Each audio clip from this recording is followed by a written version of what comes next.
നമസ്കാരം.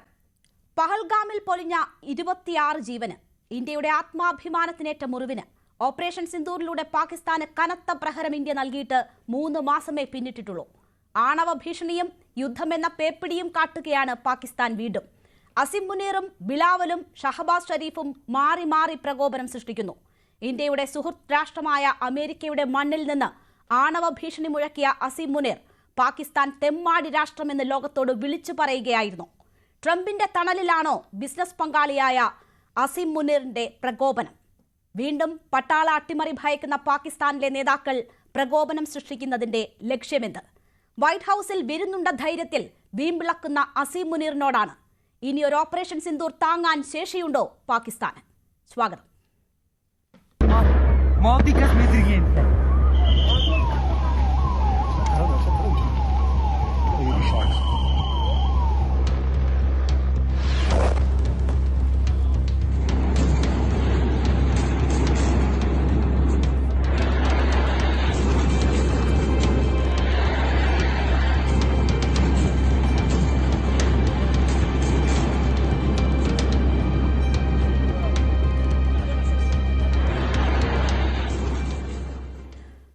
ഈ ചർച്ചയിൽ എനിക്കൊപ്പം ഡോക്ടർ മോഹൻ വർഗീസ്, വിദേശകാര്യ വിദഗ്ധൻ, ശ്രീ നിർമ്മൽ എബ്രഹാം, വിദേശകാര്യ വിദഗ്ധൻ, ശ്രീ എം ഷിനാസ്, അധ്യാപകൻ, വിദേശകാര്യ വിദഗ്ധൻ, ശ്രീ സനന്ദ് സദാനന്ദൻ, വിദേശകാര്യ വിദഗ്ധൻ എന്നിവരാണ് ചർച്ചയിൽ പങ്കെടുക്കുന്നത്. ആദ്യം ശ്രീ എം ഷിനാസ്. ഓപ്പറേഷൻ സിന്ദൂറിന് ശേഷം 3 മാസം മാത്രമേ പിന്നിട്ടിട്ടുള്ളൂ. പാകിസ്ഥാൻ വീണ്ടും നിരന്തര പ്രകോപനം നടത്തുകയാണ്. അമേരിക്കയുടെ മണ്ണിൽ നിന്നുകൊണ്ടാണ് അവരുടെ സൈനിക മേധാവി ന്യൂക്ലിയർ ത്രെട്ട് നടത്തുന്നത്. അത് ഇന്ത്യക്കെതിരായ ഭീഷണി മാത്രമല്ല, ലോകത്തിന് തന്നെ ഭീഷണി ഉയർത്തുന്ന ഒരു പ്രസ്താവനയാണ് അദ്ദേഹത്തിന്റെ ഭാഗത്തു നിന്നും വന്നിരിക്കുന്നത്. എങ്ങനെ വേണം ഈ സാഹചര്യങ്ങളെ നോക്കിക്കാണാൻ? ഈ നിരന്തര പ്രകോപനം പാകിസ്ഥാൻ ലക്ഷ്യമിടുന്നത് എന്താണ്? ഈ ഓപ്പറേഷൻ സിന്ദൂർ കഴിഞ്ഞതിന് ശേഷം അത് കഴിഞ്ഞ് 2 പ്രാവശ്യമാണ് അസീം മുനീർ, അദ്ദേഹം ഫീൽഡ് മാർഷലായി, സ്വയം ഫീൽഡ് മാർഷലായി അവരോധിച്ചു. അങ്ങനെ 2 പ്രാവശ്യമാണ് അമേരിക്കയിലേക്ക് പോകുന്നതും ട്രംപിനെ കാണുന്നതും. ട്രംപിന്റെ കൂടെ വൈറ്റ് ഹൗസിലും ഓവൽ ഓഫീസിലും ഒക്കെ വിരുന്നു സൽക്കാരം. 2 പേരും മാത്രമുള്ള അടച്ചിട്ട മുറിയിൽ 2 മണിക്കൂറോളം കൂടിക്കാഴ്ച. അതിൽ പാക് സർക്കാരിന്റെ പ്രതിനിധികൾ ഇല്ലാത്ത കൂടിക്കാഴ്ച. അതിനു പുറമെ Asim Munir Saudi Arabia, UAE, Indonesia, Azerbaijan, ഒരുപാട് രാജ്യങ്ങൾ സന്ദർശിക്കുകയും ചെയ്തു. ഇത് അസീം മുനീറോ അല്ലെങ്കിൽ ബിലവൽ ഭൂട്ടോയോ അല്ലെങ്കിൽ ഷഹബാസ് ഷെരീഫോ ഈ ആക്രമണ ഭീഷണി, ആണവ ഭീഷണി, ആണവ ബ്ലാക്ക്മെയിൽ ഒരുപാട് കാലമായിട്ട് ഒരു പരിപാടിയാണ്. പക്ഷെ എവിടെ വച്ച് ഈ അസീം മുനീർ ആണവ ഭീഷണി മുഴക്കി എന്നുള്ളതാണ്. പാകിസ്ഥാനിൽ വെച്ചല്ല, അമേരിക്കയിൽ വെച്ചാണ്. ഫ്ലോറിഡയിലെ ടാംപ എന്ന സ്ഥലത്തെ ഒരു പ്രത്യേക പരിപാടിയിൽ, ഒരു പാക് ബിസിനസ്സുകാരൻ സംഘടിപ്പിച്ച പരിപാടിയിൽ വെച്ചാണ് ആണവ ഭീഷണി മുഴക്കുക മാത്രമല്ല, ഇന്ത്യക്കെതിരെ മാത്രമല്ല, ലോകത്തിന്റെ പകുതിയും ഞങ്ങൾ ആണവാക്രമണത്തിലൂടെ കൊണ്ടുപോകും എന്ന തരത്തിലുള്ള അത്യന്തം നിരുത്തരവാദപരമായ, പ്രകോപനപരമായ, ഇന്ത്യക്ക് മാത്രമല്ല മറ്റെല്ലാം പകുതി കൊണ്ടുപോകും എന്ന് പറഞ്ഞാൽ പകുതി കൊണ്ടുപോകാനുള്ള ആണവ ശേഷിയോ അത്ര ദൂരം താണ്ടാനുള്ള മിസൈലുകളോ പാകിസ്ഥാന്റെ കൈവശമില്ല എന്നുള്ളത് മറ്റൊരു കാര്യം. എന്നിരുന്നാലും ഇത് അമേരിക്കൻ മണ്ണിൽ വെച്ചാണ് ഈ ഭീഷണി മുഴക്കുന്നത്. ഈ ലോകമാകെ ഇത് റിപ്പോർട്ട് ചെയ്യപ്പെടുന്നു. എന്നിട്ട് അമേരിക്കയിൽ നിന്ന് യാതൊരു പ്രതികരണവുമില്ല. ഇതിന്റെ അർത്ഥം എന്താണ്? ഓപ്പറേഷൻ സിന്ദൂറിന് ശേഷം ഇന്ത്യ 7 ഡെലിഗേഷന് ഏതാണ്ട് 30-35 രാജ്യങ്ങളിലേക്ക് പറഞ്ഞയച്ചു. അതിൽ അമേരിക്കയുണ്ട്. അമേരിക്കയിലേക്ക് പോയത് തരൂരും സംഘവും ഉൾപ്പെടെ അമേരിക്ക, കൊളംബിയ, അങ്ങനെ 7ഓളം രാഷ്ട്രങ്ങളിൽ പോയി. അവരൊക്കെ മടങ്ങി വന്നു. ആ ഡിപ്ലോമാറ്റിക് മിഷൻ വൻ വിജയമായിരുന്നു എന്ന് അവരും അത് പോയവരും അതുപോലെ തന്നെ ഇന്ത്യ സർക്കാരും അവകാശപ്പെട്ടു. ഇതൊക്കെ തെളിയിക്കുന്നത് ആ ഡിപ്ലോമാറ്റിക് മിഷൻ വിജയമായിരുന്നില്ല. മാത്രമല്ല, ട്രംപ് ഇപ്പോൾ ഇന്ത്യക്ക് ഈ തീരുവ, ചുങ്കം 50% ഉയർത്തിയ പശ്ചാത്തലത്തിൽ ഇന്ത്യയും അമേരിക്കയും തമ്മിലുള്ള ബന്ധം വളരെ സ്ട്രെയിൻഡ് ആയിട്ട് നിൽക്കുകയാണ്. അലാസ്കയിൽ വെച്ച് ഉടനെ ട്രംപും പുടിനും കണ്ട് യുക്രൈൻ റഷ്യ യുദ്ധ വിഷയത്തിൽ ചർച്ച ചെയ്യാൻ ഇരിക്കുകയാണ്. അപ്പൊ ഈ തീരുവ കാര്യത്തിൽ തന്നെ നോക്കൂ, മൊത്തം എണ്ണയടക്കമുള്ള മൊത്തം ഊർജോൽപ്പന്നങ്ങൾ വാങ്ങുന്ന കാര്യത്തിൽ ഇന്ത്യയേക്കാൾ മുമ്പിലാണ് ചൈന. ചൈനക്കുള്ള തീരുവ 30%. തുർക്കി അത്യാവശ്യം എണ്ണയുൾപ്പെടെയുള്ള ഊർജോൽപ്പന്നങ്ങൾ വാങ്ങുന്നുണ്ട്. തുർക്കിക്കുള്ള തീരുവ 15%. ഇന്ത്യ എണ്ണ മാത്രം എടുത്താൽ ഇന്ത്യ ആയിരിക്കും ചിലപ്പോൾ ചൈനയേക്കാൾ മുൻപിൽ. പക്ഷെ ഇന്ത്യക്കുള്ള തീരുവ 50%. അപ്പൊ ട്രംപ് 2020 ഈ US ഇലക്ഷൻ നടക്കുമ്പോൾ, ട്രംപ് അല്ല, നരേന്ദ്രമോദി നമ്മുടെ പ്രധാനമന്ത്രി ഇലക്ഷൻ നടക്കുമ്പോൾ മറ്റൊരു രാജ്യത്ത് പോയി അബ്കി ബാർ ട്രംപ് സർക്കാർ എന്നൊക്കെ പറയുന്നത് ഏറ്റവും പരിഹാസ്യമായ ഒരു പ്രസ്താവനയായിരുന്നു അത്. അന്ന് മുതലേ ട്രംപ് ഫ്രണ്ടാണ് എന്ന് പറഞ്ഞ് നടക്കുകയും ഇപ്പോൾ അമേരിക്കയുടെ തനിനിറം, ട്രംപിന്റെ തനിനിറം നമ്മൾ കണ്ടുകൊണ്ടിരിക്കുകയുമാണ്. മാത്രമല്ല, അമേരിക്കൻ മണ്ണിൽ വെച്ച് പാക് സൈനിക മേധാവി 2 പ്രാവശ്യം അമേരിക്ക സന്ദർശിച്ചു. ആ പാക് സൈനിക മേധാവി ഫീൽഡ് മാർഷലായി സ്വയം അവരോധിതനായ ഒരു സൈനിക മേധാവി ഇത്തരം ഒരു ഭീഷണി ഇന്ത്യക്കെതിരെ മാത്രമല്ല ലോകത്തിന്റെ പകുതി കൊണ്ടുപോകും എന്നുള്ള ഭീഷണിയാണ്. അത് മുഴക്കിയിട്ടും അമേരിക്കയിൽ നിന്ന് ഈ അമേരിക്ക ഭരിക്കുന്ന ആളുകളിൽ നിന്ന് യാതൊരു പ്രതികരണവും ഉണ്ടായില്ല. ആകെ പ്രതികരിച്ചത് പെന്റഗണിന്റെ മുൻ ഉദ്യോഗസ്ഥനായിരുന്ന ഒരു മുതിർന്ന ഉദ്യോഗസ്ഥൻ മൈക്ക് റൂബിയോ. അദ്ദേഹം പറഞ്ഞു, സ്യൂട്ടിട്ട ഒസാമ ബിൻ ലാദനാണ് അസീം മുനീർ. അത് വാസ്തവമാണ്. അത്തരം സ്യൂട്ടിട്ട, അങ്ങനെയാണെങ്കിൽ അദ്ദേഹത്തിന്റെ ഈ പ്രസ്താവനയെ ആ സമയത്ത് തന്നെ ഗണ്ണിക്കുകയും അപലപിക്കുകയും ചെയ്യണമായിരുന്നു അമേരിക്കൻ നേതൃത്വം. അത് ചെയ്തില്ല. ശരി, അത് ചെയ്യാൻ അങ്ങനെയുള്ള ഒരു ഇന്ത്യ ഇപ്പോൾ വാസ്തവത്തിൽ പാകിസ്ഥാൻ ഈ അസീം മുനീർ വിജിഗിഷു എന്നൊക്കെ പറയില്ലേ, വലിയ ജേതാവിനെ പോലെയാണ് ഈ ഫീൽഡ് മാർഷൽ പദവിയിലേക്ക് വരുന്നത്. ജയം പാകിസ്ഥാൻ ആയിരുന്നില്ല എന്ന് എല്ലാവർക്കും. പാകിസ്ഥാൻ കനത്ത പ്രഹരമാണ് ഏറ്റത്. ആ പ്രഹരമേറ്റ പാകിസ്ഥാൻ നടത്തുന്ന ഈ ന്യൂക്ലിയർ ആണവ വാചാടോപം അത് പാകിസ്ഥാന്റെ മണ്ണിൽ വെച്ചല്ല, അമേരിക്കൻ മണ്ണിൽ വെച്ചാണ്. എന്നിട്ട് പോലും അമേരിക്ക ഒരക്ഷരം ഉരിയാടാത്തത് ഇന്ത്യയുടെ പരാജയമാണ്, നയതന്ത്ര പരാജയമാണ്. ഇന്ത്യൻ ഡെലിഗേഷൻ ഓപ്പറേഷൻ സിന്ദൂറിന് ശേഷം അയച്ച ഡെലിഗേഷന്റെ പരാജയം കൂടി. ശരി, നയതന്ത്ര തലത്തിൽ ഇന്ത്യക്കേറ്റ പരാജയമാണ്. ഇത്തരം ഒരു പ്രകോപനം സൃഷ്ടിക്കാൻ അമേരിക്കൻ മണ്ണ് അസീം മുനീർ തെരഞ്ഞെടുത്തതിന്റെ കാരണമെന്ന് അദ്ദേഹം പറയുന്നു. ഞാൻ താങ്കളിലേക്ക് തിരിച്ചെത്താം. ശ്രീ നിർമ്മൽ എബ്രഹാം, എന്താണ് ഓപ്പറേഷൻ സിന്ദൂറിലൂടെ പാകിസ്ഥാന് ഇന്ത്യ നൽകിയ പ്രഹരത്തിന്റെ ആകെ തുക എന്നത് ഇതുവരെ വ്യക്തമായിട്ടില്ല. നമുക്കറിയാം, ഔദ്യോഗികമായ വാർത്താ സമ്മേളനങ്ങൾ ഉണ്ടായിരുന്നു സേനാ വിഭാഗങ്ങളുടെ നേതൃത്വങ്ങളിൽ നിന്ന്. അതിനുശേഷം ഇപ്പോൾ ഏറ്റവും ഒടുവിൽ air chief marshal AP Singh ചില തുറന്നു പറച്ചിലുകൾ നടത്തുന്നു. പാകിസ്ഥാന്റെ 6 വിമാനങ്ങൾ തകർത്തു എന്ന് പറയുന്നു. അതിനുശേഷം ഒരു ചെക്ക്മേറ്റ് ആയിരുന്നു ഇത് എന്ന കരസേനാ മേധാവിയുടെ തുറന്നു പറച്ചിലുണ്ടാകുന്നു. അതിനുശേഷം ഇങ്ങോട്ട് പാകിസ്ഥാനിൽ നിന്ന് തുടർ പ്രകോപനങ്ങൾ ഉണ്ടാവുകയാണ്. ഇപ്പോഴും വെളിപ്പെട്ടിട്ടില്ല എത്രമാത്രം ആഘാതം നമ്മൾ പാകിസ്ഥാന് നൽകിയിട്ടുണ്ട് എന്നത്. പക്ഷേ സ്വയം അവരോധിത ഫീൽഡ് മാർഷൽ സ്ഥാനം ഏറ്റെടുത്തുകൊണ്ട് പാകിസ്ഥാൻ ജനതയെ പോലും വലിയ വിജയമായി പ്രതിരോധം തെറ്റിദ്ധരിപ്പിച്ച പാകിസ്ഥാൻ നേതൃത്വം ഇപ്പോൾ ഈ വെല്ലുവിളികൾ നടത്തിക്കൊണ്ട് എന്താണ് ബോധ്യപ്പെടുത്താൻ ശ്രമിക്കുന്നത്? അമേരിക്കയിൽ 2 മാസത്തിനിടെ 2ാമത് സന്ദർശനമാണ് അസീം മുനീർ നടത്തുന്നത്.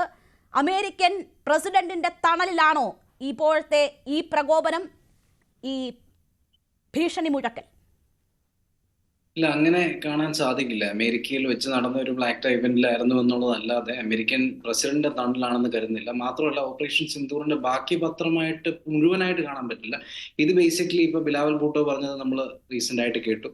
അതേപോലെ പാകിസ്ഥാനിലെ പല മിനിസ്റ്റേഴ്സും തുറന്നു വരുന്ന ഇൻഡസ് വാട്ടേഴ്സ് ട്രീറ്റിയുടെ കാര്യമാണ്. കാരണം അന്ന് ഇന്ത്യ എഴുതി വിട്ട ഒരു അമ്പാണ് ഇൻഡസ് വാട്ടേഴ്സ് ട്രീറ്റി. അത് നമുക്കറിയാം, 1960 തുടങ്ങിയ ട്രീറ്റി പല യുദ്ധങ്ങളും അതിജീവിച്ച് മുന്നോട്ട് വന്നൊരു ട്രീറ്റിയാണ്. 65-ലെ യുദ്ധം, 71-ലെ യുദ്ധം, 99-ലെ കാർഗിൽ യുദ്ധം, ഇതിനിടയിൽ നടന്ന പല ടെറർ അറ്റാക്സ്, ഇതിനെയൊക്കെ അതിജീവിച്ച് അവസാനം 2025 ബഹൽഗാം അറ്റാക്ക് ഉണ്ടായപ്പോഴാണ് ഇന്ത്യ അതിൽ നിന്ന് വിഡ്രോ ചെയ്യുന്നതെന്ന് പറയുന്നതും. അപ്പൊ വിഡ്രോ ചെയ്യുന്ന സാഹചര്യത്തിൽ പാകിസ്ഥാന് പല വഴികളുണ്ടായിരുന്നു. വേൾഡ് ബാങ്കിനെ അപ്രോച്ച് ചെയ്യുക, ഒരു ന്യൂട്രൽ എക്സ്പേർട്ടിനെ വെച്ചുകൊണ്ട് ഇതിനൊരു നെഗോഷിയേഷൻ നടത്തുക, അല്ലെങ്കിൽ ആർബിട്രേഷൻ കോർട്ടിലോട്ട് പോവുക. പക്ഷെ ഇന്ത്യ അത് മുഴുവൻ റിജക്ട് ചെയ്തു. ഞാൻ അതായത് അതിലേക്ക് വരുന്നതിന് മുമ്പ് ശ്രീ നിർമ്മൽ എബ്രഹാം ഒരു കാര്യം ചോദിക്കട്ടെ. സ്യൂട്ട് ധരിക്കാതെ വന്ന യുക്രൈൻ പ്രസിഡന്റിനെ ഏത് രീതിയിലാണ് ട്രംപ് കൈകാര്യം ചെയ്തതെന്ന് ലോകം മുഴുവൻ കണ്ടതാണ്. എത്ര അവഹേളനമാണ് സെലൻസ്കിക്ക് അവിടെ ഏൽക്കേണ്ടി വന്നത് എന്നത് നമ്മൾ കണ്ടതാണ്. അവിടെയാണ് അമേരിക്കൻ മണ്ണിൽ നിന്നുകൊണ്ട് ലോകത്തിന് തന്നെ ഭീഷണി ഉയർത്തുന്ന തരത്തിൽ ഒരു വീരവാദ പ്രസംഗം അല്ലെങ്കിൽ ഇമാതിരിയുള്ള ഭീഷണി പാകിസ്ഥാൻ സൈനിക മേധാവിയുടെ ഭാഗത്തു നിന്നും ഉണ്ടാകുന്നത്. അതിൽ ഒരു പ്രതികരണമില്ലാതെ പോകുന്നത് എന്തുകൊണ്ടായിരിക്കും? പ്രതികരണം ഉണ്ടായേക്കാം. ഇല്ലാതെ പോകുന്നതിന് ഒരു പ്രധാന കാരണം ഇന്ത്യയെ പോലെ തന്നെ, അല്ലെങ്കിൽ ഒരുപക്ഷെ ഇന്ത്യയെക്കാളും പ്രധാനപ്പെട്ട ഒരു ആലായി ആയിട്ട് അമേരിക്ക പാകിസ്ഥാന് വർഷങ്ങളായിട്ട് കണ്ടുകൊണ്ടിരിക്കുന്നു എന്നുള്ളതാണ് അതിന്റെ ഒരു വാസ്തവം. അതിന് കാരണങ്ങൾ ഒരുപാടുണ്ട്. ഒരു പ്രധാന കാരണം പ്രത്യേകിച്ച് ഇന്നത്തെ കോണ്ടെക്സ്റ്റിൽ പാകിസ്ഥാന്റെ സ്ട്രാറ്റജിക് ആയിട്ടുള്ള ലൊക്കേഷനാണ്. പാകിസ്ഥാൻ ഇരിക്കുന്നത് അമേരിക്കയെ സംബന്ധിച്ചിടത്തോളം, അമേരിക്കയുടെ ഇപ്പം ഏറ്റവും വലിയ ടെറർ ബേസ് ആയിട്ട് അവർ കണ്ടുകൊണ്ടിരുന്ന അഫ്ഗാനിസ്ഥാൻ തൊട്ടിപ്പുറത്ത്, അവരുടെ ആജന്മ ശത്രുവായ ഇറാൻ തൊട്ടപ്പുറത്ത്, വളർന്നു വന്ന് അവരുടെ ഏറ്റവും വലിയ കോമ്പറ്റീറ്റർ ആയിട്ട് മാറിയ ചൈന തൊട്ടപ്പുറത്ത്, വളർന്നുകൊണ്ടിരിക്കുന്ന ഇന്ത്യ തൊട്ട് താഴെ, ഇങ്ങനെ നിൽക്കുമ്പോഴത്തേക്കും പാകിസ്ഥാനെ ഉപേക്ഷിച്ചുകൊണ്ട് ഒരിക്കലും അമേരിക്ക മുന്നോട്ട് പോകില്ല ഈ ഒരു കോണ്ടെക്സ്റ്റിൽ, പ്രത്യേകിച്ച് ഇന്ത്യ കൂടെ വളർന്നു വരുന്ന ഒരു കോണ്ടെക്സ്റ്റിൽ. അതാണ് ഏറ്റവും വലിയൊരു റീസൺ. രണ്ടാമത്തെ റീസൺ എന്ന് പറഞ്ഞു കഴിഞ്ഞാൽ, അത് പാകിസ്ഥാനെ ഒരിക്കലും വന്നിച്ചില്ലെങ്കിലും നിന്ദിക്കരുതെന്ന് പറയുന്ന പോലെ ഒരിക്കലും അമേരിക്ക ഫീഡ് ചെയ്യുന്നുണ്ടെന്ന് ഞാൻ പറയത്തില്ല. പക്ഷെ പലതും ഇഗ്നോർ ചെയ്യുന്നുണ്ട്. പാകിസ്ഥാൻ ചെയ്യുന്ന പല കാര്യങ്ങളും ഇഗ്നോർ ചെയ്യുകയും ഇന്ത്യയും പാകിസ്ഥാനെ ഒരേ ത്രാസിൽ തൂക്കുകയും ഒക്കെ ചെയ്യുന്നതിന് പ്രധാന മറ്റൊരു കാരണം എന്ന് പറഞ്ഞു കഴിഞ്ഞാൽ, അമേരിക്ക ഈ പോയിന്റിൽ പാകിസ്ഥാനെ കൈവിട്ടു എന്ന് കരുതുക, ഇന്ത്യക്ക് വേണ്ടിയോ അല്ലെങ്കിൽ ലോക നന്മയ്ക്ക് വേണ്ടിയോ കൈവിട്ട് കഴിഞ്ഞു കഴിഞ്ഞാൽ തൊട്ടിപ്പുറത്ത് ഏറ്റെടുക്കാനായിട്ട് ആ ട്രയാങ്കിൾ ലവ് സ്റ്റോറിയിലെ മൂന്നാമത്തെ ആളായിട്ടുള്ള ചൈന അവിടെ നിൽപ്പുണ്ട്. ചൈന രണ്ട് കൈ നീട്ടി പാകിസ്ഥാനെ സ്വീകരിച്ച് ഹൈജാക്ക് ചെയ്താൽ അത് അപകടം ഉണ്ടാക്കാൻ പോകുന്ന ഇന്ത്യ ഉൾപ്പെടെയുള്ള രാജ്യങ്ങൾക്കും അമേരിക്കയ്ക്കുമാണ്. അതുകൊണ്ട് അമേരിക്ക ഈ സമയത്ത് വളരെ സ്ട്രാറ്റജിക് ആയിട്ട് കളിക്കുകയാണ്. പാകിസ്ഥാനെ കൈയൊഴിയാതെ അവരുടെ പല പല കാര്യങ്ങളും ഇഗ്നോർ ചെയ്തുകൊണ്ട്, അവരെ സഹായിച്ചുകൊണ്ടല്ല, പല പല കാര്യങ്ങളും ഇഗ്നോർ ചെയ്തുകൊണ്ടും മുന്നോട്ട് പോകുന്നതിന്റെ റീസൺ അതാണ്. ഇന്ത്യയെ സംബന്ധിച്ചിടത്തോളം പാകിസ്ഥാന്റെ അസിം മുനീർ പറഞ്ഞതിനെ സംബന്ധിച്ചോളം കൃത്യമായിട്ട് നോക്കിക്കഴിഞ്ഞാൽ, അസിം മുനീർ പറഞ്ഞതും ബിലാവൽ ഭൂട്ടോ പറഞ്ഞതും മറ്റ് പല പൊളിറ്റീഷ്യൻസും പാകിസ്ഥാനിൽ പറഞ്ഞുകൊണ്ടിരിക്കുന്നു ഇൻഡസ് വാട്ടേഴ്സ് ട്രീറ്റിയെ ഉദ്ദേശിച്ചാണ്. അല്ലാതെ ഇനി യുദ്ധം നമുക്ക് മുന്നോട്ട് കൊണ്ടുപോകാം, ഒരു പ്രൊവക്കേഷനോട് ഞങ്ങൾ തരുവാണ്, നിങ്ങൾ ധൈര്യമുണ്ട് അറ്റാക്ക് എന്നുള്ള ഒരു രീതിയിലല്ല. ഇൻഡസ് വാട്ടേഴ്സ് ട്രീറ്റി ഇന്ത്യ ഇതുവരെ വിഡ്രോ ചെയ്തിട്ടില്ല. അതിൽ നിന്ന് പുറത്തു വരാനുള്ള മെക്കാനിസം പാകിസ്ഥാൻ ട്രൈ ചെയ്തപ്പോഴൊക്കെ തന്നെ ഇന്ത്യ അത് ഇഗ്നോർ ചെയ്യുന്നു. വേൾഡ് ബാങ്കുമായിട്ടോ അല്ലെങ്കിൽ ന്യൂട്രൽ പാർട്ണറുമായിട്ടോ സഹകരിക്കാൻ താല്പര്യമില്ലെന്ന് ഇന്ത്യ പറയുന്നു. അങ്ങനെ പറയുന്നത് മാത്രമല്ല, ഇപ്പം നിരവധി പ്രോജക്റ്റുകൾ, ഇപ്പം വാട്ടർ സ്ട്രീറ്റ് നമുക്കറിയാം 80% വെള്ളവും പോകുന്നു പാകിസ്ഥാൻ, ഇന്ത്യക്ക് ആകെ കിട്ടുന്ന 20%. പക്ഷെ ആ ട്രീറ്റിക്കകത്ത് പറഞ്ഞിരുന്ന ഒരു കാര്യം, ഈ വെള്ളം മുഴുവൻ ഒഴുകി പോകുന്ന ഇന്ത്യയിൽ നിന്നായതുകൊണ്ട് തന്നെ ഇന്ത്യ ഒരു രീതിയിലും തടസ്സം വരത്തക്ക രീതിയിലുള്ള ഒരു ഡാം പണിയുകയോ മറ്റ് സ്ട്രക്ചേഴ്സ് പണിയാനോ പാടില്ല എന്നാണ്. പക്ഷെ നിലവിൽ പല ഡാമുകളും ഇന്ത്യ പണിതുകൊണ്ടിരിക്കുന്നുണ്ട്. അങ്ങനെ പണിയുന്നുണ്ടെങ്കിൽ ആ വെള്ളം നമുക്ക് പിടിച്ചു വെക്കാനും അത് ഒരു ആയുധമായിട്ട് ഉപയോഗിക്കാനും ഇന്ത്യക്ക് സാധിക്കും. അത് ഭയന്നിട്ടുള്ള എത്രയും പെട്ടെന്ന് ഇതിനൊരു സൊല്യൂഷൻ കണ്ടെത്തുക, വാട്ടർ സ്ട്രീറ്റ് റെസ്യൂം ചെയ്യണം എന്നുള്ള ഇൻഡിക്കേഷനാണ് പാകിസ്ഥാനിൽ നിന്നും അസിം മുനീറിൽ നിന്നും വരുന്നതായിട്ട് കണക്കാക്കുന്നത്. ശരി, എന്തായാലും ഇന്ത്യയുടെ ആ നീക്കം പാകിസ്ഥാനെ പൊള്ളിച്ചു തുടങ്ങിയിരിക്കുന്നു എന്ന് വേണം മനസ്സിലാക്കാൻ. ഏതാണ്ട് 80% ആളുകളെ അത് ബാധിക്കുന്ന വിഷയമാണ്. പാകിസ്ഥാനിനുള്ളിൽ അത്തരം സാഹചര്യങ്ങൾ രൂപപ്പെടുന്നതിൻ്റെ ലക്ഷണമാണ് നേതാക്കളുടെ വാക്കുകളിലൂടെ പുറത്തു വരുന്നത് എന്ന ഒരു വിലയിരുത്തലുണ്ട്. അതിനോട് ചേർന്ന് നിൽക്കുകയാണ് നിർമ്മൽ എബ്രഹാമും. ശ്രീ സനന്ദ് സദാനന്ദൻ, ഇവിടെ ഇപ്പോൾ ഈ ഓപ്പറേഷൻ സിന്ദൂറിന് ശേഷം തന്നെ പ്രധാനമന്ത്രി പറഞ്ഞു ഈ ന്യൂക്ലിയർ ത്രെട്ട് ഇവിടെ വിലപ്പോകില്ല എന്നത് ആവർത്തിച്ച് പറഞ്ഞു ഇന്ത്യ. അത് ആ ഭീഷണിക്ക് മുന്നിൽ ഇന്ത്യ തലകുനിക്കില്ല എന്ന് പറഞ്ഞു. ഇനി പാകിസ്ഥാനുമായി ചർച്ച ഭീകരവാദം എന്ന ഒരു വിഷയത്തിൽ മാത്രമാണ് എന്ന് പറഞ്ഞു. അപ്പോൾ ഏതെങ്കിലും തരത്തിൽ ഇന്ത്യയെ ചർച്ചയ്ക്ക് മുന്നിലേക്ക് കൊണ്ടുവരിക, പ്രകോപനം സൃഷ്ടിക്കുക, ഈ സിന്ധു നദീജല കരാർ റദ്ദാക്കിയതുമായി ബന്ധപ്പെട്ടുള്ള സാഹചര്യങ്ങളിൽ ഇടപെടൽ ഉണ്ടാക്കുക, അതിന് അന്താരാഷ്ട്ര സമൂഹത്തെ കൂടി ഇടപെടിപ്പിക്കുക, ഇതൊക്കെയാണോ പാകിസ്ഥാൻ ലക്ഷ്യമിടുന്നത്? ഈ പറഞ്ഞ 3 ഭീഷണി സ്വരങ്ങളിലും സിന്ധു നദീജല വെള്ളം ലഭിക്കാത്തതാണ് ഏറ്റവും വലിയ ബുദ്ധിമുട്ടായി അവർ ചൂണ്ടിക്കാട്ടുന്നത്. ബിലാവലും അത് തന്നെയാണ് യുദ്ധപ്രഖ്യാപനം എന്ന് പറയുന്നത്. അപ്പോൾ അതിലേക്ക് എത്തിക്കുക എന്നതാണോ, അല്ലെങ്കിൽ അതിലേക്ക് ശ്രദ്ധ ക്ഷണിക്കുക എന്നതാണോ ഈ ഭീഷണിയുടെ ലക്ഷ്യം? തീർച്ചയായും പാകിസ്ഥാനെ സംബന്ധിച്ച് ഈ പറയുന്ന ഓപ്പറേഷൻ സിന്ദൂറിന് ശേഷം ഉണ്ടായിട്ടുള്ള വലിയ തിരിച്ചടി നമുക്കറിയാം. ലോകത്ത് മുഴുവൻ ഇത് തിരിച്ചറിഞ്ഞതാണ്. ഇപ്പൊ കഴിഞ്ഞ ദിവസം പാകിസ്ഥാന്റെ 6 യുദ്ധവിമാനങ്ങൾ നഷ്ടപ്പെട്ട വിവരം അടക്കം പുറത്തു വരുമ്പോൾ തീർച്ചയായും പാകിസ്ഥാനകത്തും പൊതുസമൂഹത്തിലും പുറം ലോകത്തിന് മുമ്പിലും പാകിസ്ഥാന് കൃത്യമായിട്ട് അവരുടെ നിലപാടുകൾ പറയേണ്ടതുണ്ട്. പ്രത്യേകിച്ച് അവരുടെ രാജ്യത്തിനകത്തുള്ള വൾണറബിലിറ്റീസ്, പ്രത്യേകിച്ച് നമുക്ക് പറഞ്ഞു കഴിഞ്ഞാൽ അസീം മുനീറിന്റെ ഒക്കെ ഒരു സാഹചര്യം, പട്ടാളത്തിന്റെ ഒരു ദൗർബല്യമായിട്ടുള്ള ഒരു അവസ്ഥ, സാമ്പത്തിക അവസ്ഥ, ഒരുപാട് സെറ്റ് ബാക്സ് പാകിസ്ഥാനകത്തുണ്ട്. ഇത്തരം സാഹചര്യത്തിൽ പാകിസ്ഥാന് നേരിട്ട തിരിച്ചടികളെ ഓവർകം ചെയ്തുകൊണ്ട് ഇന്ത്യയെ ചർച്ചയുടെ പാതയിലേക്ക് കൊണ്ടുവരാനുള്ള ഒരു തുറുപ്പുചൂട്ടായിട്ടാണ് ഇവിടെ വാസ്തവത്തിൽ ന്യൂക്ലിയർ പവേഴ്സ് ഉപയോഗിക്കുന്നത്. ഉദാഹരണമായിട്ട് നമുക്കറിയാം, സാധാരണ നമ്മൾ പൊളിറ്റിക്സിൽ പറയും ഡിറ്ററൻസ് എന്ന് പറയും. ഡിറ്ററൻസ് എന്ന് പറഞ്ഞാൽ രണ്ട് ന്യൂക്ലിയർ രാഷ്ട്രങ്ങൾ തമ്മിൽ പരസ്പരം ആക്രമിക്കില്ല, കാരണം ഒരു വലിയ അപകടം മുന്നിൽ കണ്ടുകൊണ്ട് അവസാനിപ്പിക്കും എന്ന രീതിയിലുള്ള ഒരു സംഗതിയുണ്ട്. പക്ഷെ ഇവിടെ പൂർണ്ണമായിട്ടും ഇന്ത്യ പാകിസ്ഥാൻ സംഭവിച്ചിട്ടുള്ള ഓപ്പറേഷൻ സിന്ദൂറിന് ശേഷമുള്ള പാകിസ്ഥാന്റെ അപ്പർ ഹാൻഡ് നഷ്ടപ്പെട്ടു എന്നുള്ളതാണ്. അപ്പൊ അതുകൊണ്ട് തന്നെ ആ ഒരു അപ്പർ ഹാൻഡ് തിരിച്ചു പിടിക്കാനായി പാകിസ്ഥാൻ ഉപയോഗിക്കുന്നതാണ് ഞങ്ങളുടെ കയ്യിൽ ആണവായുധങ്ങളുണ്ട് എന്ന രീതിയിൽ ഇടയ്ക്കിടയ്ക്ക് ഓർമ്മിപ്പിച്ചുകൊണ്ടിരിക്കുന്നു. അത് ഇന്ത്യക്ക് മാത്രമല്ല സൗത്ത് ഏഷ്യക്കും പകുതി ലോകത്തിനും തന്നെ ഭീഷണിയാണ് എന്ന രീതിയിൽ പറയുന്നു. വാസ്തവത്തിൽ ഇതിന്റെ അടിസ്ഥാനപരമായിട്ടുള്ള ഒരു ഉദ്ദേശം എന്ന് പറയുന്നത് പാകിസ്ഥാന്റെ കയ്യിലുള്ള 170 എന്നൊക്കെ പറയപ്പെടുന്ന എണ്ണം ആണവായുധങ്ങൾ ഇന്ത്യയെ മാത്രമല്ല ലോകത്തിന് തന്നെ ഭീഷണിയാണ്. അതുകൊണ്ട് തന്നെ ഞങ്ങളെ നിങ്ങൾ കേൾക്കേണ്ട ഒരു സാഹചര്യമുണ്ട്, ഇന്ത്യയെ നിങ്ങൾ നിർബന്ധമായും ഞങ്ങളുമായി ചർച്ചയ്ക്ക് കൊണ്ടുവരണം എന്നുള്ള ഒരു കണക്കുകൂട്ടലായിരിക്കാം തീർച്ചയായും മുന്നോട്ട് വരാനുള്ള ഒരു കാരണം എന്ന് പറയുന്നത്. അതിന്റെ ഏറ്റവും പ്രധാനപ്പെട്ട ഒരു കാരണം ഈ സിന്ധു തർക്കവുമായിട്ടുള്ള സംഗതി തന്നെയാണ്. പാകിസ്ഥാനെ സംബന്ധിച്ച് അത് വലിയ ഒരു പ്രത്യാഘാതങ്ങൾ ഉണ്ടാക്കുന്ന ഒന്നാണ്. അത് നിലവിലില്ലെങ്കിൽ പോലെ അവർ പറയുന്നുണ്ട് അത് പാകിസ്ഥാനകത്ത് ഉണ്ടാക്കിയിട്ടുള്ള ഒരു ഡാമേജ് ഉണ്ട്, വലിയ രീതിയിൽ യുദ്ധത്തിലേക്കിട്ടുള്ള തിരിച്ചടി ഉണ്ടാക്കിയിട്ടുള്ള ഡാമേജ് ഉണ്ട്, പട്ടാളത്തിനുണ്ടായിട്ടുള്ള ഡാമേജ് ഉണ്ട്, പട്ടാളത്തിന് അഗെയിൻസ്റ്റ് ആയിട്ട് ഉണ്ടായി വരുന്ന സമരങ്ങളുണ്ട്. ഒരു പരിധി വരെ നവാസ് മറ്റേ ഈ പറയുന്ന ഇമ്രാൻഖാൻ അനുകൂലികൾ ഉയർന്നു വരുന്ന ശബ്ദങ്ങളുണ്ട്. പാകിസ്ഥാനകത്തുണ്ടായി വരുന്ന പസ്തൂൺ മേഖലയിൽ ഉണ്ടാകുന്ന പ്രതിഷേധങ്ങളുണ്ട്, ബലൂചിസ്ഥാനുള്ള പ്രതിഷേധങ്ങളുണ്ട്, സാമ്പത്തികമായ പ്രതിസന്ധികളുണ്ട്. ഈ സാഹചര്യങ്ങളിലൊക്കെ അവരെ സംബന്ധിച്ച് പുറത്തു കാണിക്കാനായി ചില വിഷയങ്ങൾ വേണമെന്ന് പറയുന്നു. അതിന് ഏറ്റവും എളുപ്പമുള്ള വിഷയം അവരുടെ കയ്യിൽ ഉള്ള പഴയ ആണവായുധ ഭീഷണി തന്നെയാണ് എന്നുള്ളതാണ്. അദ്ദേഹം ഉപയോഗിച്ചിട്ടുള്ള ഭാഷ കൂടി ശ്രദ്ധിക്കേണ്ടതാണ്. അദ്ദേഹം പറഞ്ഞിട്ടുള്ളത് ഇന്ത്യ മാത്രമല്ല ലോകത്ത് തന്നെ എടുക്കുമെന്ന് പറയുന്നു. രണ്ടാമത്തെ ഒരു കമ്പാരിസൺ പറയുന്നത് ഇന്ത്യ ഒരു ഫിനിഷ്ഡ് ആയിട്ടുള്ള ഫെരാരി ആണെങ്കിൽ ഞങ്ങളുടെ കയ്യിലുള്ളത് ഒരു പഴഞ്ചൻ ട്രക്കാണ്, പക്ഷെ ട്രക്ക് ഇടിച്ചാൽ കൂടുതൽ നഷ്ടം ആർക്കാണ് എന്നാണ് പറയുന്നത്. അതിനർത്ഥം ഒരിക്കലും ഒരു പട്ടാള മേധാവി ഉപയോഗിക്കാത്ത ഒരു ഭാഷയാണ് അദ്ദേഹം ഉപയോഗിക്കുന്നത്. പക്ഷെ അവിടെയും അദ്ദേഹത്തിന്റെ ആവശ്യം എന്ന് പറയപ്പെടുന്നത് ഈ വിഷയം ചർച്ച ചെയ്യപ്പെടണം. കാരണം ആ രീതിയിലുള്ള ഭാഷ ഉപയോഗിക്കുമ്പോഴും ലാംഗ്വേജ് ഉപയോഗിക്കുമ്പോഴും ലോകത്തിന്റെ ശ്രദ്ധ കൊണ്ടുവരണം, ഇന്ത്യയെ ചർച്ചയിലേക്ക് കൊണ്ടുവരണം, അവരുടെ രാജ്യത്തിനകത്ത് നേരിട്ടുള്ള തിരിച്ചടികളെ ഓവർകം ചെയ്യണം. ഇതാണ് എനിക്ക് അടിസ്ഥാനപരമായിട്ട് ഈ പറയുന്ന സംഭാഷണവുമായി ബന്ധപ്പെട്ട് മനസ്സിലാക്കാനായിട്ട് സാധിക്കുന്നത്. ശരി, ഞാൻ താങ്കളിലേക്ക് തിരിച്ചെത്താം. ഇപ്പോൾ ഡോക്ടർ മോഹൻ വർഗീസ് കൂടി നമുക്കൊപ്പം ചേരുകയാണ്. ഡോക്ടർ മോഹൻ വർഗീസ്, അസീം മുനീർ ഞാൻ നേരത്തെ സൂചിപ്പിച്ചതുപോലെ 2ാം തവണയാണ് 2 മാസത്തിനിടെ അമേരിക്കൻ സന്ദർശനം നടത്തുന്നത്. അമേരിക്കയെ സംബന്ധിച്ച്, ട്രംപിനെ സംബന്ധിച്ച് പാകിസ്ഥാനുമായി ബന്ധപ്പെട്ട് ഒരുപാട് വാണിജ്യപരമായും മറ്റുമൊക്കെ ലക്ഷ്യങ്ങൾ പലതുണ്ട്. ഭൂമിശാസ്ത്രപരമായി പാകിസ്ഥാനെ ഉപയോഗപ്പെടുത്താനുള്ള നീക്കങ്ങളുണ്ട്. അങ്ങനെ നിരവധി കാരണങ്ങളുണ്ട്. മാത്രവുമല്ല, ട്രംപും ഇന്ത്യയും തമ്മിൽ നടക്കുന്ന ഈ താരിഫ് യുദ്ധം, അതിൽ ഇന്ത്യയെ ഒന്ന് ചൊടിപ്പിക്കുക എന്നതും ഒരു ലക്ഷ്യമായിരിക്കാം. പക്ഷേ എന്തുകൊണ്ട് ഇതിനെല്ലാം അസീം മുനീർ മുന്നിട്ട് നിൽക്കുന്നു? ഒരു രാഷ്ട്രത്തെ പ്രതിനിധീകരിച്ച് അവിടുത്തെ സൈനിക ഉദ്യോഗസ്ഥൻ ചർച്ചകൾ നടത്തുന്നു, ഭീഷണി മുഴക്കുന്നു, അമേരിക്ക പോലെ ഒരു രാഷ്ട്രവുമായി ഇടപെടൽ നടത്തുന്നു. പാകിസ്ഥാനെ സംബന്ധിച്ച് മറ്റൊരു സൈനിക അട്ടിമറിയിലേക്ക് കാര്യങ്ങൾ നീങ്ങുന്നു എന്ന് വേണമോ മനസ്സിലാക്കാൻ? അതിൻ്റെ സൂചനകളായി ഇപ്പോൾ നടക്കുന്ന ഈ ഭീഷണിയെ, അസീം മുനീർ നടത്തുന്ന ഇടപെടലുകളെ കാണേണ്ടതുണ്ടോ? ജനക, അസീം മുനീർ എന്തു പറഞ്ഞു എന്നതിനേക്കാൾ പ്രധാനം അസീം മുനീർ എവിടെ വെച്ച് പറഞ്ഞു എന്നും അത് പറയാനുണ്ടായ ഒരു കോണ്ടെക്സ്റ്റ് എന്താണെന്നും മനസ്സിലാക്കുക എന്നതാണ്. അമേരിക്കയുടെ മണ്ണിൽ വെച്ചാണ് ഈ പ്രസ്താവന സാഹിത്യമെല്ലാം സംഭവിച്ചിരിക്കുന്നത്. അല്ലെങ്കിൽ പാകിസ്ഥാൻ പൗരന്മാരോടാണ് സംസാരിച്ചിരിക്കുന്നത്, അല്ലെങ്കിൽ പാക് വംശജരായ അമേരിക്കൻ പൗരന്മാരോടാണ്.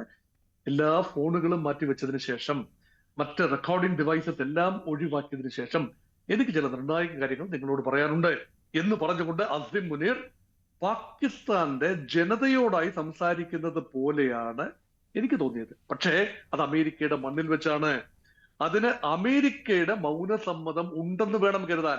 ഇതുവരെ അമേരിക്കയുടെ ഭാഗത്തു നിന്ന് ആ പ്രസ്താവനയെ അല്ലെങ്കിൽ അസീം മുനീറിന്റെ വാക്കുകളെ പൂർണ്ണമായി തള്ളിപ്പറഞ്ഞുകൊണ്ട് കാര്യമായ വാക്കുകൾ ഒന്നും തന്നെ കേൾക്കാൻ സാധിച്ചില്ല. അതിനർത്ഥം എന്താണ്? 2 മാസത്തിനുള്ളിൽ, ഇവിടെ സൂചിപ്പിച്ചതുപോലെ 2 മാസത്തിനുള്ളിൽ 2 പ്രാവശ്യം ഒരു പ്രാവശ്യം പ്രസിഡന്റ് ഡൊണാൾഡ് ട്രംപിന്റെ ഔദ്യോഗിക അതിഥിയായി സാധാരണ പ്രോട്ടോകോൾ അനുസരിച്ച് രാഷ്ട്ര തലവന്മാരെയാണ് അങ്ങനെയുള്ള ലഞ്ച് മീറ്റിംഗിന് വിളിക്കുന്നത്. പക്ഷെ ഇത് സൈനിക മേധാവി വിളിച്ചപ്പോൾ പാകിസ്ഥാന്റെ ഡിഫാക്ടോ അതോറിറ്റി എന്ന് പറയുന്നത് സൈന്യമാണെന്നും അതിന് തലപ്പത്ത് ഇപ്പോൾ ഉള്ളത് ഫീൽഡ് മാർഷൽ അസിം മുനീർ ആണ് എന്നും ട്രംപിന് വ്യക്തമായി അറിയാം.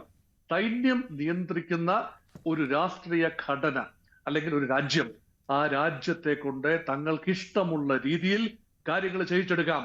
ഇവിടെ പാകിസ്ഥാനുള്ളിലേക്ക് നോക്കൂ, അവിടെ തുരഞ്ഞു പോകുന്ന ശക്തമായ ഒരു ആന്റി അമേരിക്കൻ ഫീലുണ്ട്. അതിന്റെ വക്താവാണ് ഇമ്രാൻഖാൻ. അപ്പൊ സാധാരണ ജനങ്ങൾക്ക് ഒരിക്കലും ഒരു അമേരിക്ക പക്ഷപാതം ഉണ്ടാകണമെന്നില്ല. അവർ അമേരിക്ക വിരുദ്ധരുമാണ്, ഒരു പരിധിവരെ ഇന്ത്യ വിരുദ്ധരുമാണ്. പക്ഷേ അതല്ല ഇപ്പോഴത്തെ അവസ്ഥ. സൈന്യത്തിന്റെ കയ്യിലേക്ക് രാഷ്ട്രീയ അധികാരം എത്തിയാൽ അത് അസിം മുനീറിനെ കൊണ്ട് സൈനിക അട്ടിമറിയിലൂടെ അല്ലെങ്കിൽ സ്മൂത്ത് ഒരു ട്രാൻസ്ലേഷൻ ഓഫ് പവറിലൂടെ സോറി അസിം മുനീർ പാകിസ്ഥാന്റെ പ്രസിഡന്റോ പ്രധാനമന്ത്രിയോ ഒക്കെ ആയിക്കഴിഞ്ഞാൽ പിന്നീട് ഇഷ്ടാനുസരണം പാകിസ്ഥാനെ മെരുക്കിയെടുക്കാൻ കഴിയും. നേരത്തെ ഇവിടെ കേട്ടതുപോലെ ചൈനയെ ചെക്ക്മേറ്റ് ചെയ്യാൻ പാകിസ്ഥാൻ മാത്രം വിചാരിച്ചാൽ പോരാ, പാക് ചൈന ബന്ധങ്ങൾക്ക് തടയിടണം.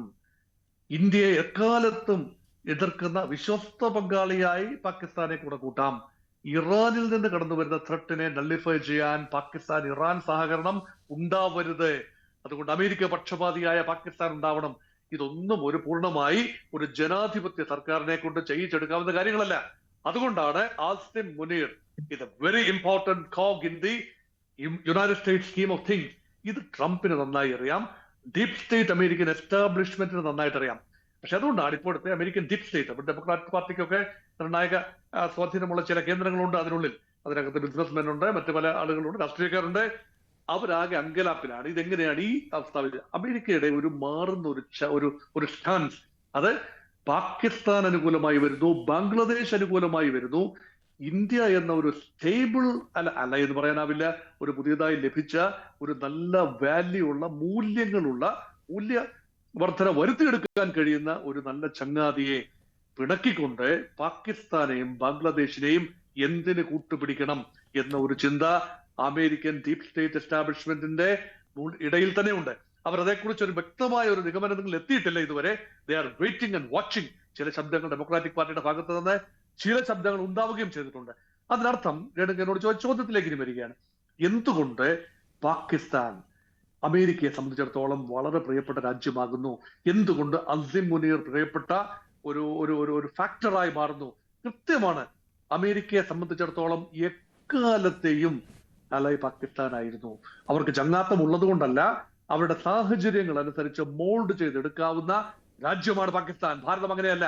പ്രത്യേകിച്ചും ഡൊണാൾഡ് ട്രംപ് പറഞ്ഞു വെച്ചല്ലോ, തങ്ങളാണ് അല്ലെങ്കിൽ അമേരിക്കയാണ്, താൻ എന്ന വ്യക്തിയാണ് ഓപ്പറേഷൻ സിന്ധൂറിന് അവസാനം കുറിപ്പിച്ചുകൊണ്ടുള്ള ചർച്ചകൾ രണ്ട് രാജ്യങ്ങളുമായി നടത്തി അവസാനം വെടിനിർത്തലിനെ പ്രേരിപ്പിച്ച താനാണെന്ന് പറഞ്ഞപ്പോൾ പാകിസ്ഥാൻ അങ്ങനെ അല്ല എന്ന് പറഞ്ഞിട്ടില്ല.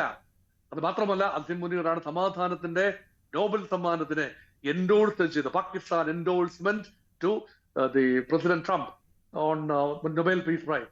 ഇന്ത്യ അങ്ങനെ അല്ലല്ലോ പറഞ്ഞത്. ഇന്ത്യയുടെ ഔപചാരിക പ്രതികരണം പാർലമെന്റിനുള്ളിൽ പ്രധാനമന്ത്രി ശ്രീ നരേന്ദ്രമോദി നടത്തിയ പ്രതികരണവും പാർലമെന്റ് പുറത്ത് നേതാക്കന്മാർ വിദേശകാര്യമന്ത്രി ഉൾപ്പെടെ നടത്തിയ പ്രതികരണങ്ങളും എല്ലാം സൂചിപ്പിക്കുന്നത് there was no third party involvement. ഈ കാര്യം നിൽക്കുന്നതിൽ DGMO തലത്തിൽ നടന്ന ചർച്ചകൾ മാത്രമാണ് പ്രശ്നപരിഹാരത്തിന് ഹേതുവായത് എന്ന് പറയുമ്പോൾ ഡൊണാൾഡ് ട്രംപിന്റെ മുഖം ഒന്നല്ല 29 പ്രാവശ്യം ഡൊണാൾഡ് ട്രംപിന് മുഖം നഷ്ടപ്പെട്ടിരിക്കുന്നു. അത് അദ്ദേഹം gone into his nerve എന്ന് വേണം കരുതാൻ. അപ്പൊ അത് ഈഗോയുടെ വിഷയമായിട്ട് എടുത്തു. എന്നാൽ ഇന്ത്യയെ പാഠം പഠിപ്പിക്കാം. അങ്ങനെയെങ്കിൽ ഇന്ത്യക്ക് വേദനിക്കുന്നിടത്ത് വേണമെങ്കിലും സ്ട്രൈക്ക് ചെയ്യാൻ. ഇന്ത്യക്ക് വേദനിക്കുന്നത് ട്രേഡ് ആയിരിക്കും എന്ന ഒരു നോഷൻ അവിടെയാണ് ഒരുപക്ഷെ ഡൊണാൾഡ് ട്രംപിന് തെറ്റിയത്. അമേരിക്കയുമായിട്ടുള്ള ആകമാന കച്ചവടം പൂർണ്ണമായി നിന്നു പോയാൽ പോലും ഭാരതത്തിന് നഷ്ടപ്പെടാൻ പോകുന്നത്, ഗ്രോത്ത് റേറ്റിൽ കുറയാൻ പോകുന്നത് 6.5% വാർഷിക GDP ഗ്രോത്ത് പ്രതീക്ഷിക്കുന്നിടത്ത് നിന്ന് അത് റിവൈസ് ചെയ്ത് ഒരുപക്ഷെ 6.3%, 0.2% കുറവ് വരാം. അത്രമാത്രം വ്യത്യാസം ഇന്ത്യക്ക് ഉണ്ടാകൂ. അത് മാത്രമല്ല, the whole whale of an opportunity before India. അത് പല രാജ്യങ്ങളുമായി, ബ്രിക്സ് രാജ്യങ്ങളുമായി, മറ്റ് രാജ്യങ്ങളുമായി ഒക്കെ തന്നെ ട്രേഡ് കാര്യങ്ങൾ സാവകാശം ഡൈവേഴ്സിഫൈ ചെയ്തെടുക്കാൻ കഴിയും.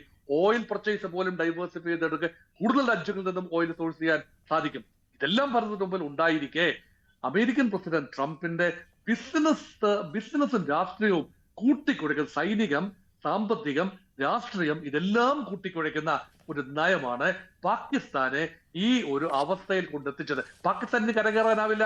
വിക്രമാദിത്യന്റെ തോളിൽ വേതാളത്തിന് തലചായ്ക്കാൻ ഇടം കൊടുത്തത് പോലെയാണ് പാകിസ്ഥാൻ അമേരിക്ക പാകിസ്ഥാനെ തോളത്ത് വെച്ചുകൊണ്ട് നടക്കുന്നത് എന്നുകൂടി ഓർക്കേണ്ടതുണ്ട് അമേരിക്ക. തീർച്ചയായും ആദ്യഘട്ടത്തിൽ എന്തുകൊണ്ട് പാകിസ്ഥാൻ മണ്ണ് തെരഞ്ഞെടുത്തു അസീം മുനീർ എന്നത് നമ്മൾ ചർച്ച ചെയ്തിരുന്നു. താങ്കൾ ലേറ്റായി എത്തിയത് കൊണ്ടാണ് ശ്രീ മോഹൻ വർഗീസ് അത് ശ്രദ്ധയിൽപ്പെടാതെ പോയത്. ഞാൻ ഇനി ഷിനാസിലേക്ക് പോവുകയാണ്. ശ്രീ എം ഷിനാസ്, ഇവിടെ ഇപ്പോൾ ഞാൻ അദ്ദേഹത്തോട് ചോദിച്ച ചോദ്യം തന്നെ ആവർത്തിക്കുകയാണ്. സ്വയം പ്രഖ്യാപിത ഫീൽഡ് മാർഷലാണ് അസീം മുനീർ. പാകിസ്ഥാന്റെ ചരിത്രത്തിൽ 2 തവണ മാത്രമാണ് അങ്ങനെ നടന്നിട്ടുള്ളത്. ഇതിനു മുൻപ് അയൂബ് ഖാൻ ഈ സ്ഥാനം ഏറ്റെടുക്കുകയും പിന്നീട് വലിയ സ്വേച്ഛാധിപതിയായി മാറുകയും ചെയ്തത് നമ്മൾ കണ്ടതാണ്.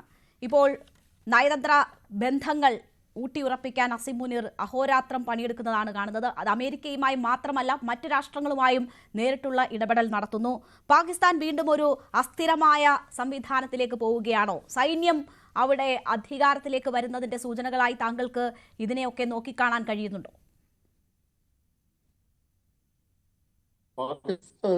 പാകിസ്ഥാൻ സൈനിക ഭരണത്തിൽ ഏതാണ്ട് 35 വർഷത്തോളം സൈനിക ഭരണത്തിന് കീഴിലായിരുന്നു.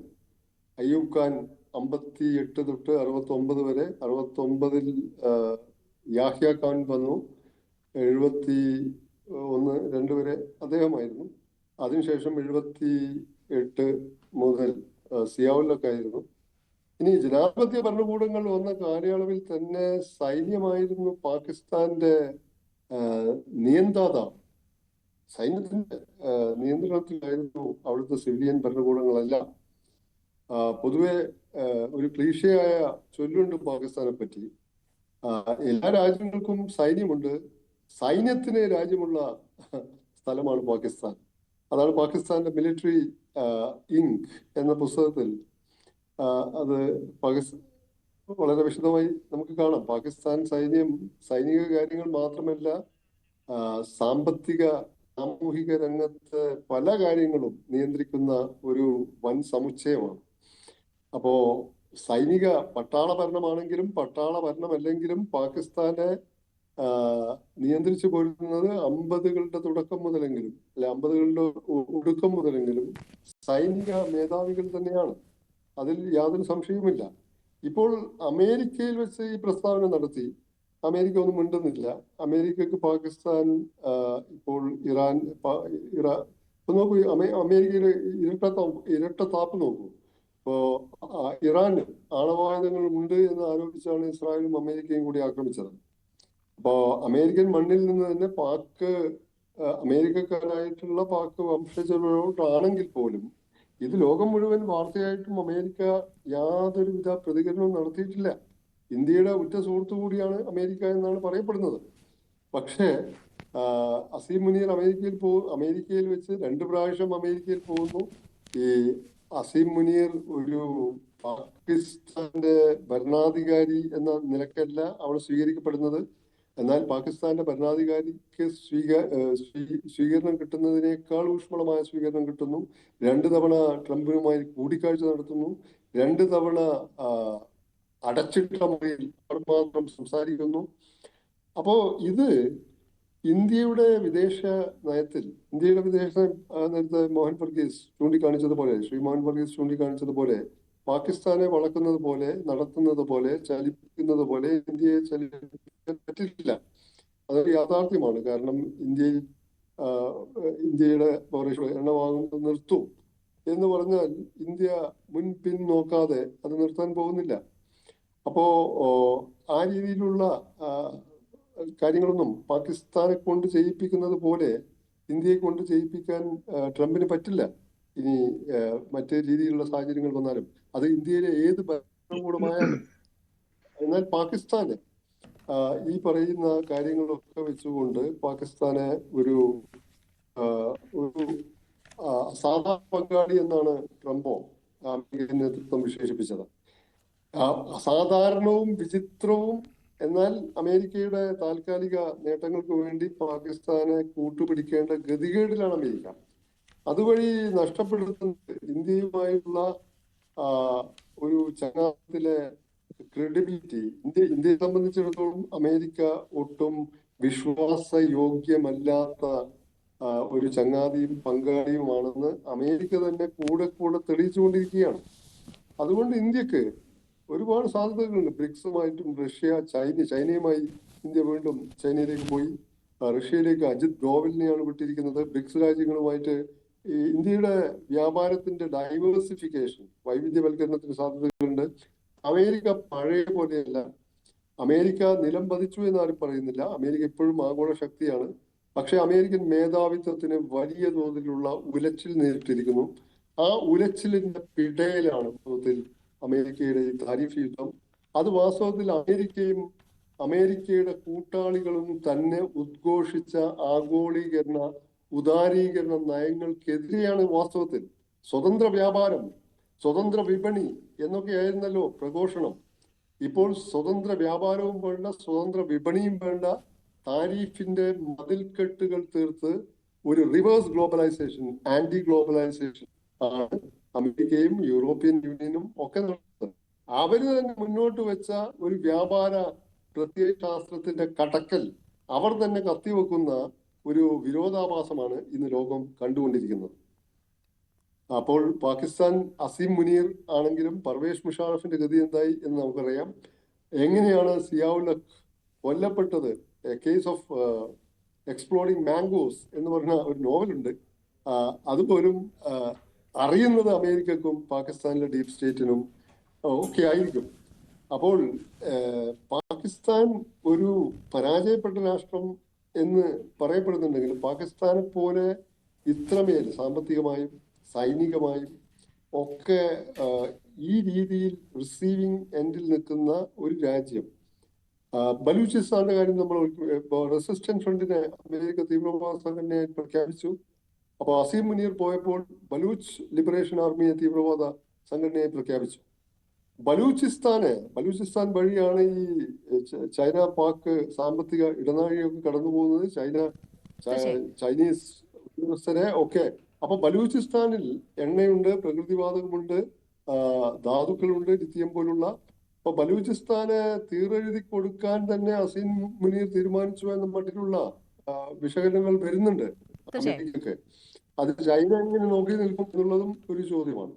ഇങ്ങനെ കുറെ കാര്യങ്ങൾ കെട്ടുപിടിച്ച് നടക്കുന്ന ഒരവസ്ഥയാണ്. അതിലേക്ക് തന്നെ നമുക്ക് പോവാം. ശ്രീ നിർമ്മൽ എബ്രഹാം, എന്താണ് ട്രംപിനും അസീം മുനീറിനും ഇടയിൽ എന്ന ചോദ്യമാണ് ഇവിടെ ബലപ്പെടുന്നത്. അത് ട്രംപിന്റെ മകനും മരുമകനും ഉടമസ്ഥരായ കമ്പനിയുമായി ബന്ധപ്പെട്ട് വേൾഡ് ലിബർട്ടി ഫിനാൻഷ്യലുമായി ബന്ധപ്പെട്ടുള്ള സാഹചര്യങ്ങൾ ചൂണ്ടിക്കാണിക്കപ്പെടുന്നുണ്ട്. വലിയ ബിസിനസ് ഡീൽ, അതിൻ്റെ സ്നേഹോപഹാരമായിരുന്നു അവിടെ ഒരുക്കിയ ലഞ്ച് എന്ന് കണക്കാക്കുന്നുണ്ട്. രണ്ടാമത്തെ ഒരു കാര്യം ബലൂജിലെ ധാതു ലവണങ്ങളാണ്. നേരത്തെ യുക്രൈനിൽ സമാധാനത്തിന് ശ്രമിക്കുന്ന ട്രംപിന്റെ ലക്ഷ്യം എന്താണ് എന്നത് നമ്മൾ കണ്ടതാണ്. സമാനമായിട്ട് ഇവിടെ ഇപ്പോൾ ബലൂജ് ലിബറേഷൻ ആർമി, ഒപ്പം തന്നെ മജീദ് ബ്രിഗേഡിനെയൊക്കെ ഭീകര സംഘടനയായി പ്രഖ്യാപിച്ചുകൊണ്ട് ആ സ്ഥലം ലക്ഷ്യമിട്ടുള്ള നീക്കങ്ങൾ അതുകൂടി ട്രംപ് സ്വപ്നം കാണുന്നുണ്ട്. അപ്പോൾ ഇതൊക്കെയാണോ ഇതിന് പിന്നിലെ യഥാർത്ഥ ബിസിനസ് ഡീൽ? സ്ട്രാറ്റജിക് ആയിട്ടുള്ള കാര്യങ്ങൾ നമ്മൾ മുമ്പ് പറഞ്ഞു. ബിസിനസിന്റെ കേസിൽ പറയുകയാണെന്നുണ്ടെങ്കിൽ ഇപ്പൊ റെയർ എർത്ത് മിനറൽസിന്റെ കേസിൽ ട്രംപിനെ സംശയിക്കാമോ എന്ന് ചോദിച്ചാൽ സംശയിക്കാം. കാരണം യുക്രൈനുമായിട്ടുള്ള ബന്ധത്തിലും ഡീലിലും അദ്ദേഹം അത് മുന്നോട്ട് കൊണ്ടുവന്നു. മാത്രമല്ല അമേരിക്കയ്ക്കുള്ള ഏറ്റവും വലിയ ഡ്രോബാക്ക്, ഇപ്പൊ നേരത്തെ ഒരു പാനലിസ്റ്റ് സൂചിപ്പിച്ചു, ഇന്ത്യ ചൈന നമ്മളെക്കാൾ ഓയിൽ മേടിക്കുന്നുണ്ട്, പക്ഷെ എന്തുകൊണ്ട് അവരെ ഒന്നും ചെയ്യുന്നില്ല എന്നൊരു ചോദ്യം ചോദിച്ചു. അവിടെയൊക്കെ ട്രംപിന്റെ വീക്ക്നെസ് എന്ന് പറഞ്ഞു കഴിഞ്ഞാൽ ഈ റെയർ മിനറൽസ് ആണ്. കാരണം ആദ്യം ഓർമ്മയുണ്ടാവും 145 ടാരിഫ് പ്രഖ്യാപിച്ചപ്പോൾ ചൈന തിരിച്ച് അതേ ടാരിഫ് പ്രഖ്യാപിക്കുകയും അതിനോടൊപ്പം അവർ ഒരു കാര്യം കൂടെ പറഞ്ഞു, ഇന്ന് മുതൽ റെയർ എർത്ത് മിനറൽസ് അമേരിക്കയിലോട്ട് ഞങ്ങൾ കയറ്റി വിടുന്നില്ല, നിങ്ങൾ ടെക് സെക്ടർ ഒന്ന് മുന്നോട്ട് പോകുന്ന കാണട്ടെ എന്ന് പറഞ്ഞു. അപ്പോഴാണ് ട്രംപ് അടങ്ങേണ്ടി വന്നത്. അതുകൊണ്ട് തന്നെയാണ് ട്രംപ് ഇപ്പോഴും ചൈനയെ ഒന്നും ചെയ്യാതെ ഇന്ത്യയെ, ഒരു സോഫ്റ്റ് ടാർഗറ്റ് ആയിട്ടുള്ള ഇന്ത്യയെ ടാർഗറ്റ് ചെയ്യുന്നത്. അതുകൊണ്ട് റെയർ എർത്ത് മിനറൽസിന്റെ കേസിൽ ഒരു പക്ഷേ ശരിയായിരിക്കാം.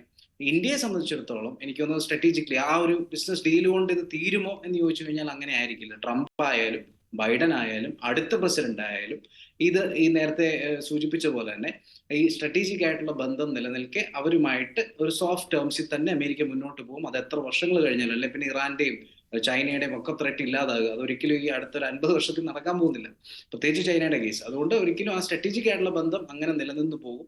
മറ്റെന്തൊക്കെ ഉണ്ടെങ്കിൽ തന്നെ രണ്ടാമത് ഇന്ത്യയെ സംബന്ധിച്ചിടത്തോളം ഇപ്പോൾ മോദിയും ട്രംപുമായിട്ടുള്ള മീറ്റിംഗും റഷ്യയുടെ കേസും ഒക്കെ മുമ്പ് സൂചിപ്പിച്ചു. അതിലോട്ടൊന്ന് ആഡ് ചെയ്യാം. ഇപ്പം നമുക്ക് മുന്നോട്ട് വരുന്ന മീറ്റിംഗിൽ ടാരിഫ്സിനെ സംബന്ധിച്ചിടത്തോളം റിലാക്സേഷൻ ഒരുപക്ഷെ കിട്ടാനുള്ള സാധ്യതയുണ്ട്. അതിന് മുന്നേ ഒരു പ്രധാനപ്പെട്ട മീറ്റിംഗ് ഓഗസ്റ്റ് 15 നമ്മുടെ ഇൻഡിപെൻഡൻസ് ഡേക്ക് നമുക്ക് ടാരിഫിൽ നിന്ന് ഇൻഡിപെൻഡൻസ് കിട്ടുമെന്നും അറിയാൻ പറ്റും. കാരണം ട്രംപും പുടിനും മീറ്റ് ചെയ്യുന്നുണ്ട് അലാസ്കയിൽ വെച്ച്. അവിടെ വെച്ച് യുദ്ധത്തിനൊരു വിരാമമായാൽ നെഗോഷിയേഷൻ സാധ്യതയുണ്ടെങ്കിൽ അവിടെ നമുക്ക് ടാരിഫിനും ഒരു വിരാമം സംഭവിക്കും. ടാരിഫ് എന്ന് വെച്ചാൽ പെനൽറ്റി, നമുക്ക് വെച്ചിരുന്ന പെനൽറ്റി. ഈ ഇന്നത്തെ അസിം മുനീറിന്റെ ഈ സ്റ്റേറ്റ്മെന്റ് ഞാൻ മുമ്പ് പറഞ്ഞ പോലെ ഇൻഡസ് വാട്ടേഴ്സ് ട്രീറ്റിയെ മാത്രം ഫോക്കസ് ചെയ്തുകൊണ്ടുള്ളതാണെന്ന് ഞാൻ വിശ്വസിക്കുന്നു. രണ്ടാമത്തെ കാര്യം, സ്ട്രാറ്റജിക് ആയിട്ടുള്ള പാകിസ്ഥാനായിട്ടുള്ള അമേരിക്കയുടെ ബന്ധം ട്രംപ് മാറി മറ്റൊരു പ്രസിഡന്റ് വന്നാലും തുടരുകയും ചെയ്യും. അതുകൊണ്ട് അതിലൊരു മാറ്റം ഉണ്ടാകാൻ സാധ്യതയില്ല. ശരി, അതാണ് താങ്കളുടെ നിരീക്ഷണം. ഞാൻ മറ്റ് അതിഥികളിലേക്ക് കൂടി എത്താം ഒരിടവേളയ്ക്ക് ശേഷം. വീണ്ടും ചർച്ചയിലേക്ക്. ശ്രീ സനന്ദ് സദാനന്ദൻ, ഈ പ്രകോപനം അസിം മുനീറിന്റെ ഭാഗത്തു നിന്നും ഉണ്ടാകുമ്പോൾ ഇന്ത്യ അതിന് ശക്തമായി പ്രതികരണങ്ങൾ നടത്തുന്നുണ്ട്. രൺധീർ ജയ്സ്വാൾ അതിനടുത്ത് തന്നെ ഇത് മറ്റ് രാഷ്ട്രങ്ങൾ വിലയിരുത്തണമെന്ന കാര്യം പറയുന്നുണ്ട്. ഇന്ത്യയോട് ഈ ന്യൂക്ലിയർ ത്രെട്ട് വിലപ്പോകില്ല എന്ന് പറയുന്നുണ്ട്. മറ്റ് ലോകത്തിന്റെ പകുതി നശിപ്പിക്കുമെന്നത് മറ്റു രാഷ്ട്രങ്ങൾക്ക് കൂടിയുള്ള ഭീഷണിയാണ്. അത് അവർ തന്നെ വിലയിരുത്തണമെന്ന് പറഞ്ഞിട്ടുണ്ട്. നേരത്തെ തന്നെ പറഞ്ഞിട്ടുണ്ട്, ഇനി ഒരു ഭീകര പ്രവർത്തനം ഉണ്ടായിട്ടുണ്ട് എങ്കിൽ അത് യുദ്ധപ്രഖ്യാപനമായി ഇന്ത്യ കണക്കാക്കുമെന്നതാണ് പറഞ്ഞിട്ടുള്ളത്. പക്ഷേ ഇത്തരം ഭീഷണികൾ പാകിസ്ഥാൻ നിരന്തരം തുടരുകയാണ്. ഇപ്പോൾ ഇന്ത്യ നടത്തിയിരിക്കുന്ന ഈ പ്രതികരണങ്ങൾ അത് പാകിസ്ഥാന് നൽകേണ്ടുന്ന ശക്തമായ പ്രതികരണങ്ങൾ ആണ് എന്നാണോ താങ്കൾ കരുതുന്നത്? അതോ ഇതിൽ കൂടുതൽ ഈ പ്രതികരണങ്ങൾ ഇന്ത്യയുടെ ഭാഗത്തു നിന്നും ഉണ്ടാകണം? അത്രമാത്രം പ്രകോപനം പാകിസ്ഥാന്റെ ഭാഗത്തു നിന്നും ഉണ്ടാകുന്നുണ്ടല്ലോ. തീർച്ചയായും പാകിസ്ഥാന്റെ ഭാഗത്തു നിന്നുള്ള പ്രകടനങ്ങൾ തീർത്തും നിരുത്തരവാദപരമായിട്ടുള്ള ആരോപണങ്ങളാണ് വന്നിട്ടുള്ളത്. അതിനോട് ഇന്ത്യ പ്രതികരിച്ച രീതി എനിക്ക് തോന്നുന്നു ഇന്ത്യയുടെ ഒരു പാരമ്പര്യം വെച്ച്, ഇന്ത്യയുടെ ഒരു നയതന്ത്ര രീതി വെച്ചാണുള്ളത്. ഒരു അസീം മുനീർ സംസാരിച്ച ഭാഷയിൽ ജയശങ്കറിന് സംസാരിക്കാൻ സാധിക്കില്ല എന്നുള്ളതാണ്. കാരണം ഈ രണ്ട് രാഷ്ട്രത്തിൻ്റെതുമായ ജനാധിപത്യത്തിന്റെ ഒരു പാരമ്പര്യത്തിന്റെ വ്യത്യാസവും നയതന്ത്രത്തിന്റെ വ്യത്യാസവും ഒക്കെ അതിലുണ്ട് എന്നുള്ളതാണ്. എനിക്ക് തോന്നുന്നു കൃത്യമായ രീതിയിൽ ഇന്ത്യ അവിടെ അത് ലോകശ്രദ്ധ കൊണ്ടുവന്നിട്ടുണ്ട്. ഇന്ത്യയെ സംബന്ധിച്ച് ഈ അസീം മുനീറിന്റെ ഈ പരാമർശങ്ങൾ വാസ്തവത്തിൽ ഇപ്പോൾ ലഭിച്ചിട്ടുള്ള ഒരു ഗെയിനാണ്, ഒരു പ്രധാനപ്പെട്ട നമുക്ക് കിട്ടിയ ഒരു വടിയാണ്. കാരണം പാകിസ്ഥാൻ എത്രമാത്രം അക്രമോത്സുകമായിട്ടുള്ള ഒരു രാഷ്ട്രമാണ് എന്നുള്ളതും അതിന്റെ മനസ്സിലിരിപ്പ് എന്താണ് എന്നുള്ളതും ഇത് പുറം ലോകത്തിന് തുറന്നു കാണിക്കാൻ പറ്റിയ അവസരമാണ് ഇന്ത്യയെ സംബന്ധിച്ച്. പ്രത്യേകിച്ച് ഞങ്ങൾ എടുക്കുകയാണെങ്കിൽ ഞങ്ങൾ ലോകത്തിന്റെ പകുതിയും കൊണ്ടേ ഞങ്ങൾ പോകൂ എന്ന് പറയുമ്പോൾ അതിന്റെ അർത്ഥം നമ്മൾ സാംസൺ ബൈബിളിലൊക്കെ പറയുന്ന സാംസൺ ഓപ്ഷനാണ് എന്ന് പറഞ്ഞു കഴിഞ്ഞാൽ ഞങ്ങൾ എല്ലാവരെയും കൊണ്ടുപോകും എന്ന് പറയുന്ന ഒരു ഭീഷണിയാണ്. അപ്പൊ എത്രമാത്രം ഭീകരമാണ് പാകിസ്ഥാന്റെ രാഷ്ട്രത്തിന്റെ സ്വഭാവം എന്നുള്ളത്, പ്രത്യേകിച്ച് പാകിസ്ഥാന്റെ സൈനിക മേധാവിയുടെ സ്വഭാവം എന്നുള്ളത്. അത്തരത്തിൽ ഇന്ത്യ എനിക്ക് തോന്നുന്നു ഒരു പരിധിവരെ അത് ലോകത്തിന് മുമ്പിൽ കൊണ്ടുവന്നിട്ടുണ്ട് എന്നുള്ളതാണ്. പക്ഷെ ഇത് മാറുമോ എന്ന് ചോദിച്ചു കഴിഞ്ഞാൽ അടിസ്ഥാനപരമായിട്ട് പാകിസ്ഥാന്റെ സമീപനം മാറാനുള്ള സാധ്യതകളൊന്നുമില്ല. ഇവിടെ മുൻ പാനലിസ്റ്റുകളെല്ലാം പറഞ്ഞതുപോലെ തന്നെ പാകിസ്ഥാൻ ആന്തരികമായിട്ടുള്ള രാഷ്ട്രീയത്തിന്റെ സ്വഭാവമുണ്ട്. അത് യാഹ്യാ ഖാനും അയൂബ് ഖാനും പർവേസ് മുഷാറഫും ഒക്കെ ആണെങ്കിലും പാകിസ്ഥാനകത്ത് പട്ടാള മേധാവികൾ വഹിച്ചിട്ടുള്ള പങ്ക്, ജനാധിപത്യ ഭരണകൂടങ്ങളാണെങ്കിലും അവയെ നിയന്ത്രിച്ച പട്ടാളത്തിന്റെ പങ്ക്, ഇത്തരം വിഷയങ്ങൾ വളരെ പ്രധാനമാണ്.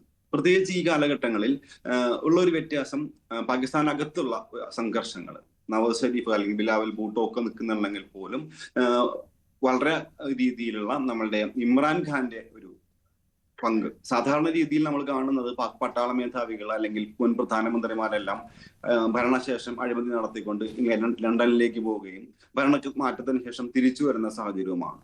ഇവിടെ ഇമ്രാൻഖാൻ ജയിലിലാണ് എന്നുള്ളത് പ്രധാനപ്പെട്ട ഒരു വിഷയമാണ്. അതുകൊണ്ട് തന്നെ അത് അദ്ദേഹത്തിന്റെ അനുയായികൾ കുറച്ചുകൂടി തീവ്രമായി പ്രതികരിക്കുന്നുണ്ട് എന്നുള്ളതാണ്. അപ്പൊ അവിടെയാണ് അസീം മുനീറിന്റെ ഒരു സ്റ്റാൻഡ്, അസീം മുനീറിന്റെ ഒരു അവസ്ഥ മനസ്സിലാക്കേണ്ടത് എന്നുള്ളതാണ്.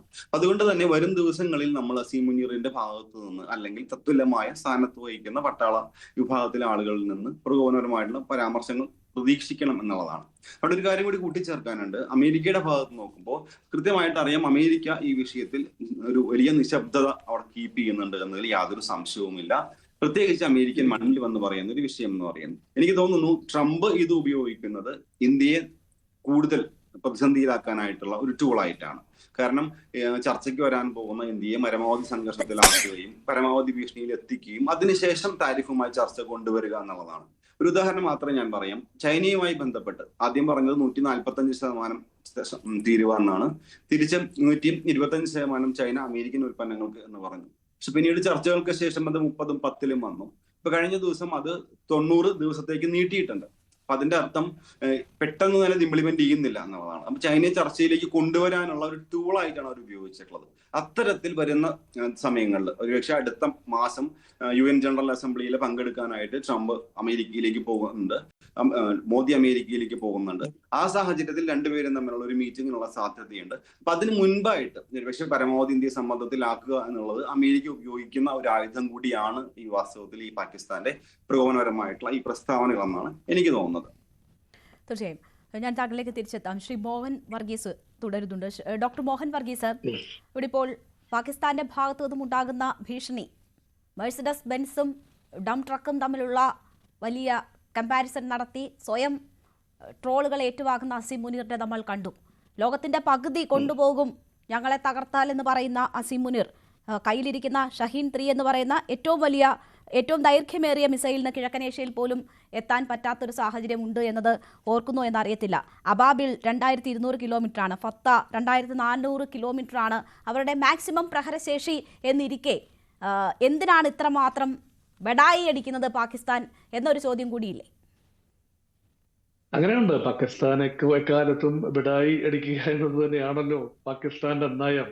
ഒരു റേഡിയസ് ഒന്ന് നോക്കൂ, 2750 കിലോമീറ്റർ റേഡിയസ് പാകിസ്ഥാന്റെ ഏതെങ്കിലും ഈ ഭൂമിയിൽ നിന്നുകൊണ്ട് വിക്ഷേപിച്ചാൽ പരമാവധി എത്താൻ സാധിക്കുന്നത് വെസ്റ്റ് ഏഷ്യയിലെ ചില രാജ്യങ്ങൾ, അതുപോലെ ഇന്ത്യ ഭൂഖണ്ഡത്തിലെ ഇന്ത്യ സബ് കോണ്ടിനെന്റിലെ ഏതാണ്ട് എല്ലാ ഭാഗങ്ങളും, ചൈനയുടെ ചില ഭാഗങ്ങൾ, സെൻട്രൽ ഏഷ്യയുടെ ചില ഭാഗങ്ങൾ.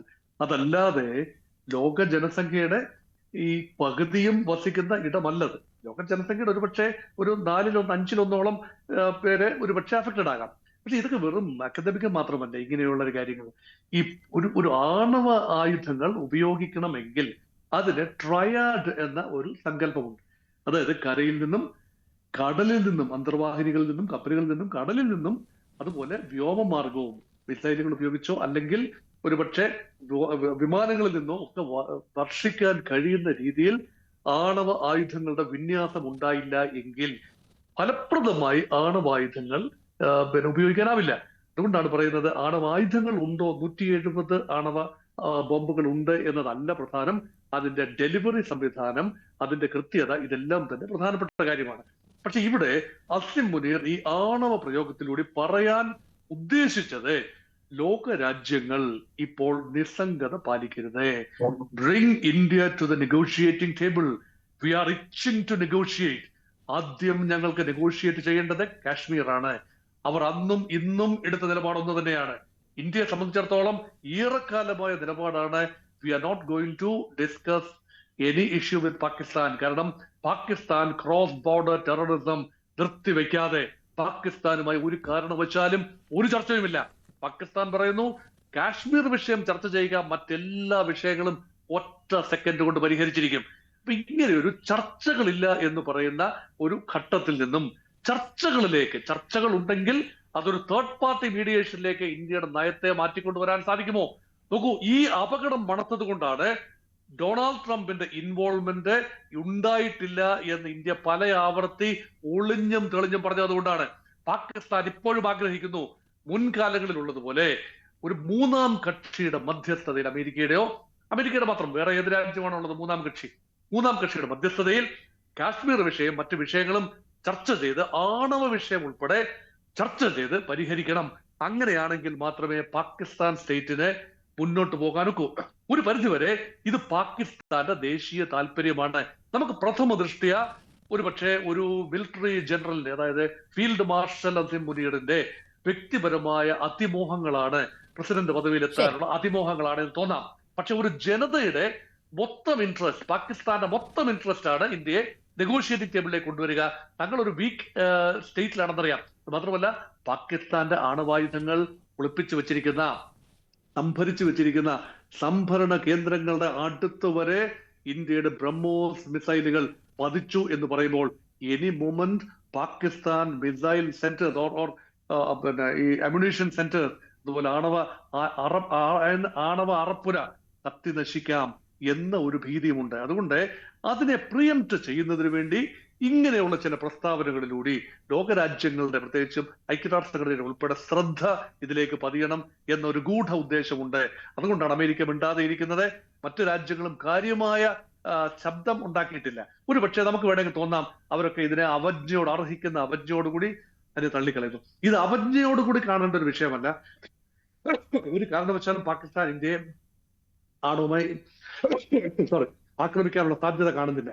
പക്ഷേ ഇങ്ങനെ ഒരു വലിയ ഒരു ഡെമോക്രസിന്റെ സോഡ് പോലെ ആണവ വിഷയം നിൽക്കേണ്ടത് പാകിസ്ഥാന്റെ ആവശ്യമാണ്, ഇന്ത്യയുടെ ആവശ്യമല്ല. അതുകൊണ്ടാണ് India studying very cautiously. Renuka, ശരി. ശ്രീ എ എം ഷിനാസ്, നമുക്കിനി 5 മിനിറ്റാണ് അവശേഷിക്കുന്നത്. 2.5 മിനിറ്റ് വീതം രണ്ടുപേരിലേക്ക് പോകാൻ പറ്റുമെന്ന് ഞാൻ കരുതുന്നു. ശ്രീ എ എം ഷിനാസ്, ഈ പാകിസ്ഥാൻ അർഹമായ ഒരു തുള്ളി വെള്ളം പോലും തട്ടിയെടുക്കാൻ അനുവദിക്കില്ല എന്നാണ് ഷഹബാസ് ഷെരീഫ് ഇന്ന് പറയുന്നത്. ഈ അണക്കെട്ട് നിർമ്മിക്കുകയാണെങ്കിൽ അത് മിസൈൽ ഉപയോഗിച്ച് തകർക്കും എന്നൊക്കെയുള്ള ഭീഷണിയും പാകിസ്ഥാന്റെ ഭാഗത്തുനിന്ന് വരുന്നു. ഇനി ഒരു ഓപ്പറേഷൻ സിന്ദൂർ താങ്ങാനുള്ള ശേഷി പാകിസ്ഥാൻ ഉണ്ട് എന്ന് താങ്കൾ കരുതുന്നുണ്ടോ? എന്തൊക്കെയാണ് പാകിസ്ഥാനേറ്റ പ്രഹരം എന്നത് കഴിഞ്ഞ ദിവസം കുറച്ചുകൂടി വ്യക്തമായ സാഹചര്യത്തിൽ?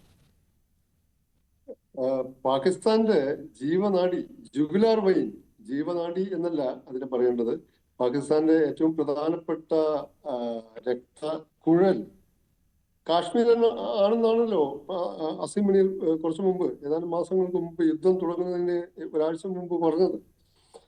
പാകിസ്ഥാൻ ഒരുപക്ഷെ പാകിസ്ഥാന്റെ ജീവസന്ധാരണപരമായ രക്തക്കുഴൽ അല്ലെങ്കിൽ ജീവനാഡി എന്ന് പറയുന്നത് ഈ സിന്ധു നദീജല കരാറാണ്. ഈ ജലമാണ്. കാരണം ഈ ജലം ഇവിടുന്ന് കാര്യമായി പാകിസ്ഥാനിലേക്ക് ഒഴുകിയിട്ടില്ല. പാകിസ്ഥാനിലെ കൃഷിയുടെ 80% ഈ കരാറുമായി ബന്ധപ്പെട്ടാണ് നിലനിൽക്കുന്നത്. 80%. പാകിസ്ഥാനിലെ 3 വൻ നഗരങ്ങൾ കറാച്ചി, മുൾട്ടാൻ, ലാഹോർ, ഈ ഇൻഡസ് ട്രീറ്റിയുമായിട്ടാണ് അവിടെ അവിടുത്തെ വെള്ളം ആശ്രയിക്കുന്നത് ഈ ട്രീറ്റിയാണ്. അപ്പൊ ഇൻഡസ് ട്രീറ്റി പഴയ പോലെ ആയില്ലെങ്കിൽ 1960 ലോകബാങ്കിന്റെ ചർച്ചകളിലൂടെ നിലവിൽ വന്ന ട്രീറ്റി പല യുദ്ധങ്ങളെയും അതിജീവിച്ച ട്രീറ്റിയാണ്. അതാണ് ഇന്ത്യ സസ്പെൻഡ് ചെയ്തത്. അപ്പൊ സസ്പെൻഡ് ചെയ്തത് വാസ്തവത്തില് അത് സസ്പെൻഡ് ചെയ്താൽ പാക് നേതൃത്വത്തെക്കാളേറെ പാകിസ്ഥാനിലെ വളരെ ദരിദ്രരായ പാവപ്പെട്ട കർഷകരെ, ജനലക്ഷങ്ങളെയാണ്, സാധാരണ പാകിസ്ഥാനികളെ ബാധിക്കുന്ന ഒരു തീരുമാനമാണ് ഇന്ത്യ എടുത്തത്. അതിന്റെ ആകെ ഉപാധി ക്രോസ് ബോർഡർ ടെററിസം അവസാനിപ്പിക്കണം എന്നതാണ്. അതിന് പകരം പാകിസ്ഥാൻ ആ ടെററിസ്റ്റുകളെ ഇപ്പോഴും താലോലിക്കുന്നു എന്ന വാർത്ത നാം കാണുന്നു. അപ്പോൾ പാകിസ്ഥാൻ വാസ്തവത്തിൽ ഇന്ത്യയെ ഇൻഡസ് വാട്ടർ ട്രീറ്റിയുമായിട്ടുള്ള ചർച്ചാമേശയിലേക്ക് കൊണ്ടുവരണമെങ്കിൽ ഈ രീതിയിലുള്ള അത്യന്തം അതിഭീകരമായ പ്രകോപനപരമായ അതാണ് പ്രകോപനം തുടരുന്നതിന് കാരണമെന്ന്. അവസാനമായി ശ്രീ നിർമ്മൽ എബ്രഹാം, സമയക്കുറവ് കൊണ്ടാണ് ഞാൻ ഇടപെടുന്നത്. ശ്രീ ഷിനാസ്, നിർമ്മൽ, അടുത്ത മാസം പ്രധാനമന്ത്രി US പോകുമെന്നറിയുന്നു. ഒരു UN പൊതുസഭയെ അഭിസംബോധന ചെയ്യുമെന്നറിയുന്നു. ഒരു പക്ഷേ ട്രംപുമായുള്ള കൂടിക്കാഴ്ച ഉണ്ടാകും എന്നതുമാണ് വരുന്ന വിവരങ്ങൾ. അമേരിക്കയ്ക്ക് ഇന്ത്യയെ ഒന്ന് സമ്മർദ്ദത്തിലാക്കുക എന്നൊരു ലക്ഷ്യം പാകിസ്ഥാനുമായി ചേരുമ്പോഴുണ്ട്. ഇത്തരം പ്രസ്താവനകൾ വരുന്നതിനോട് മൗനമായിരിക്കുന്നതിന് പിന്നിലും ഉണ്ട്. അങ്ങനെ ഒരു അനുരഞ്ജനം സാധ്യമാകുമെന്ന് താങ്കൾ കരുതുന്നുണ്ടോ? ഒരു ട്രീറ്റിയിലേക്ക് കാര്യങ്ങൾ നീങ്ങുമെന്ന് താങ്കൾ കരുതുന്നു? 1.5 മിനിറ്റ്. ഇന്ത്യയുടെയും പാകിസ്ഥാന്റെയും കേസാണോ അതോ ടാരിഫിന്റെ കേസാണോ? ടാരിഫിന്റെ കേസാണ്. അമേരിക്കയുടെ ചില താല്പര്യങ്ങൾ ഈ വിഷയവുമായി ബന്ധപ്പെട്ടുണ്ട്. അത് ഈ ട്രീറ്റി വന്നാൽ ഒരുപക്ഷെ നീങ്ങുമെന്നാണ് ഞാൻ പ്രതീക്ഷിക്കുന്നത്. അതിനുള്ള സാധ്യതയുണ്ടോ എന്നതാണ് ചോദ്യം. ടാരിഫുമായിട്ട് ബന്ധപ്പെട്ടാണെന്നുണ്ടെങ്കിൽ നമുക്കറിയുന്ന 25% എന്ന് പറയുന്ന റിറ്റാലിയേറ്ററി ടാരിഫും 25% പെനൽറ്റിയുമാണ്. 25% പെനൽറ്റിയുടെ കേസിൽ റഷ്യയുമായിട്ടുള്ള ഓഗസ്റ്റ് 15 അമേരിക്കയ്ക്ക് മീറ്റിംഗ് ഉണ്ട്. ആ മീറ്റിംഗിൽ തന്നെ ട്രംപ് ഓൾറെഡി സൂചിപ്പിച്ചിട്ടുണ്ട്, പുടിൻ സന്തോഷവാനാണ്, ഞാൻ സംസാരിച്ച രീതിയിൽ കുറച്ച് ലാൻഡ് സ്വാപ്പിംഗ് ഒക്കെ നടക്കേണ്ടി വരും, അദ്ദേഹം ഇങ്ങോട്ട് വരാൻ സമ്മതിച്ചു. 10 വർഷത്തിൽ ആദ്യമായിട്ടാണ് റഷ്യൻ പ്രസിഡന്റ് അമേരിക്കയിലോട്ട് വരുന്നത്. അതിൻ്റെയാണ് സൂചന റഷ്യക്ക് അനുകൂലമായിട്ടുള്ള രീതിയിലൊരു പാക്റ്റുമായിട്ട് ട്രംപ് റെഡിയായി നിൽക്കുന്നു. അത് ഏതെങ്കിലും സാഹചര്യത്തിൽ അത് മെറ്റീരിയലൈസ് ചെയ്ത് കഴിഞ്ഞാൽ ആ 25% ടാരിഫിന്റെ കാര്യത്തിൽ നമുക്കൊരു തീരുമാനമാകും. കാരണം റഷ്യയായിട്ട് പിന്നീട് ഒരു ഇഷ്യൂ ഇല്ല. രണ്ടാമത്തെ കേസിൽ ഓഗസ്റ്റ് 25-ന് മുന്നേ ആയിട്ട് അമേരിക്കയുടെ ടീം ഇവിടെ വരുന്നുണ്ട് ഇന്ത്യയുമായിട്ട് ഡിസ്കസ് ചെയ്യാൻ ടാരിഫ്. അങ്ങനെ വരുന്ന സാഹചര്യത്തിൽ നമ്മുടെ ഫ്രീ ട്രേഡ് അഗ്രിമെന്റ്, അമേരിക്കയുള്ള ബൈലാറ്ററൽ ട്രേഡ് അഗ്രിമെന്റിൽ അമേരിക്കയ്ക്ക് അനുകൂലമായ രീതിയിൽ കുറെ കൂടെ ടേംസ് കൊണ്ടുവരാൻ വേണ്ടി ട്രംപ് ശ്രമിക്കും, അല്ലെങ്കിൽ ഒഫീഷ്യൽസ് ശ്രമിക്കും. അത് ഇന്ത്യ വിട്ടുകൊടുത്താൽ, അതായത് ട്രംപിന് അനുകൂലമായിട്ടുള്ള രീതിയിൽ ടേംസ് കൊണ്ടുവന്നു കഴിഞ്ഞാൽ 25% നമ്മൾ റിറ്റാലിയേറ്ററി ടാരിഫിൽ കുറവ് വരും. പക്ഷേ 10% അങ്ങനെ തന്നെ നിലനിൽക്കും. അതാണ് എൻ്റെ ഒരു നിഗമനം. ശരി ശരി, എന്തായാലും അതാണ് അമേരിക്കയുമായുള്ള ബന്ധത്തിലെ സാഹചര്യം, സാധ്യത. അതേസമയം ഇന്ത്യക്ക് മേൽ സമ്മർദ്ദം ചെലുത്തുകയാണ് പാകിസ്ഥാൻ. പല പ്രകോപന പരാമർശങ്ങളും സിന്ധു നദീജല പ്രശ്നങ്ങൾ പരിഹരിക്കപ്പെടാനുള്ള സമ്മർദ്ദമായിട്ട് കാണുമ്പോൾ പാകിസ്ഥാന്റെ തനി സ്വഭാവം ലോകത്തിന് മുന്നിൽ തുറന്നു കാട്ടാനുള്ള അവസരമാണ് ഇന്ത്യക്ക് കൈവന്നിരിക്കുന്നത്. പാകിസ്ഥാൻ തന്നെ അവരുടെ തനി സ്വരൂപം തുറന്നു കാട്ടുന്നത് ഇന്ത്യക്ക് ലോകരാഷ്ട്രത്തിന് മുന്നിൽ ഇതാണ് പാകിസ്ഥാൻ എന്ന് പറയാനുള്ള അവസരം സൃഷ്ടിക്കുകയാണ്. വളരെ നന്ദി ചർച്ചയിൽ പങ്കെടുത്ത എല്ലാ അതിഥികൾക്കും. ഇടവേളയ്ക്ക് ശേഷം ന്യൂസ് at 9 കാണാം.